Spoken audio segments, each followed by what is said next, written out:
Assalomu alaykum hurmatli kuzatuvchilar. Mana bizlarni yana ish faoliyatimizni sizlarga yoritib o'tishga harakat qilamiz. Bu taraflarda tayyor konteynerlar, bu yoqda tayyorlanish, zakazga tayyorlanish konteynerlarimiz bor. Bugun keladigan bo'lsak, bu 6 metrlik konteynerimiz. Bitta eshik, bitta romli bo'ladi. O'tibliklar 1000 vattadan qalinligi 5 sm bo'ladi.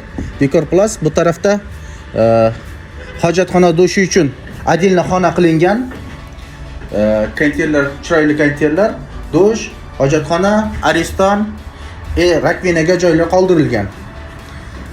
Kimga mana shunaqa konteynerlar kerak bo'lsa, bizga aloqa qilsangiz, sizga chiroyli hammam qilib yasab beramiz. Bu yana klientimiz uchun yasalgan konteynerlar, yasalish jarayonidagi eshigimiz sifatli, yaxshi eshiklar. Bu ham ish jarayonida kabinlarimiz 2.5 kabinlar. Bunda ham xuddi shunaqa o'tibliklar bo'lgan. Bunda hojatxona, hammomlar bo'ladi. Bu tarafimizda tayyor hojatxonalarimiz.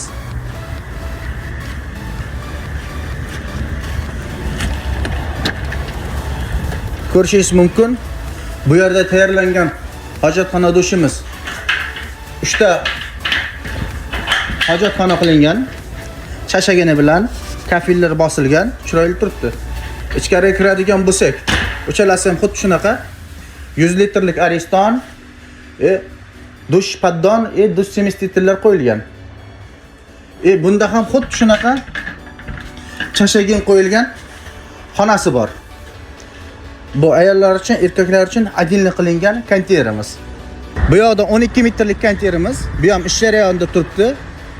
Diyorlar dekor plus, patologlari ham dekor plus qilingan. Eshik romlar hammasi sifatli qo'yiladi. Eshik har doim bizda sifatli eshiklar. O'tibliklar keladi, 1000 vatta, kabinlari 2.5. Har bittasi uchun отдельно kabil keladi. Bu tarafda 12 metrlik konteynerimiz, 24 kishiga yotish uchun mo'ljallangan konteyner. Eshiklar har doimgidek yaxshi sifatli eshiklar. Poliga lelonim solingan. Lelonimiz ham o'zgacha o'tibliklar bo'lingan lelonimlar, qimmat lelonimlar. Ikkita rom, ko'rganingizdek katta, keng xona konteyner 12 metr.